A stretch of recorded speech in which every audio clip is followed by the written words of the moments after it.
Bonjour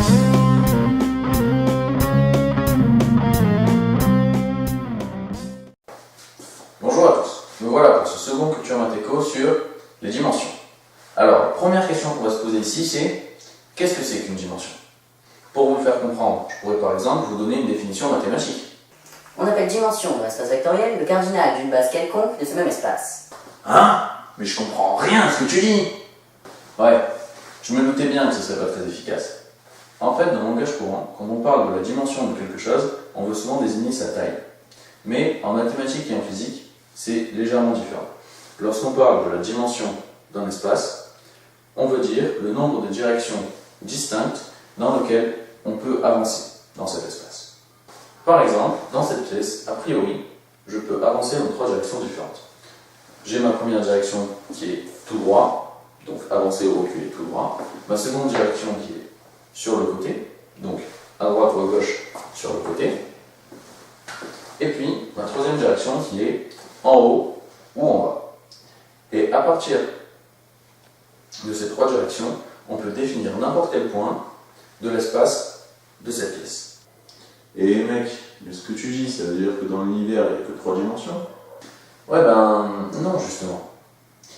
Ça signifie juste que notre corps et nos sens nous permettent de déceler, de nous déplacer librement seulement dans 3 dimensions.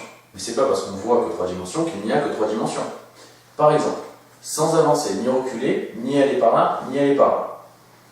J'avance continuellement sur l'axe du temps. En effet, le temps a toutes les propriétés pour être une 4e dimension de notre espace physique. C'est juste qu'on n'a aucun contrôle sur lui et qu'on avance continuellement dans la direction qu'il nous impose. C'est pour ça que si vous regardez des documentaires de physique théorique, on parle rarement de l'espace et du temps séparément, mais plutôt de l'espace-temps. Et on désigne par l'espace-temps cet espace à 4 dimensions dont je viens de vous parler. Attends. D'après ce que tu viens de dire, ça veut dire que si jamais je pouvais voir en 4 dimensions, je pourrais voir tout ce qui se passe, tout ce qui va se passer et ce qui s'est passé dans un endroit en même temps. Non mec, là, je prends un raccourci trop rapide. Et puis de toute façon, je ne peux pas voir en 4 dimensions.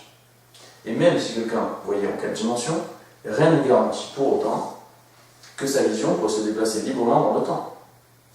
Et puis le temps, c'était juste un exemple de 4e dimension.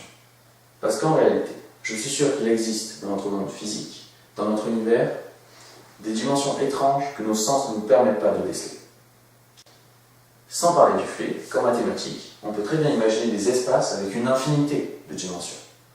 Tout à fait. Si on se place dans le cadre de l'analyse fonctionnelle, il suffit qu'une fonction ait plus de 2 variables pour que son graphe soit dans un espace à plus de 3 dimensions. C'est d'ailleurs ce genre de fonction qu'on utilise beaucoup en économie. Je comprends jamais rien quand tu parles, celui-là. Non mais t'inquiète pas, moi non plus.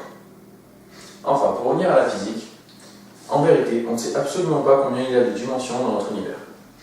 Même s'il y a des théories comme la théorie des cordes qui dirait qu'il y en a 9, franchement, la seule chose dont on est à peu près sûr, c'est qu'il y en a plus de 3.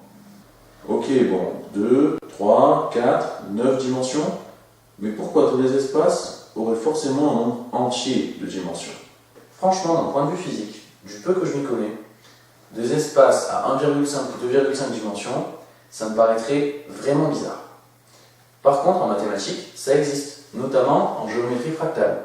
Il n'est pas rare de voir des figures de dimensions comprises entre 1 et 2. Mais ça, les fractales, j'en parlerai dans un prochain Culture Math Éco.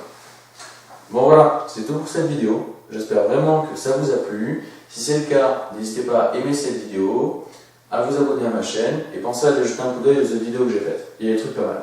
Allez, à plus pour une prochaine vidéo. Eh mais les gars, franchement, vous prenez la tête pour rien. Moi, je prends une petite pilule et puis ça y est, j'y suis dans la 4e dimension.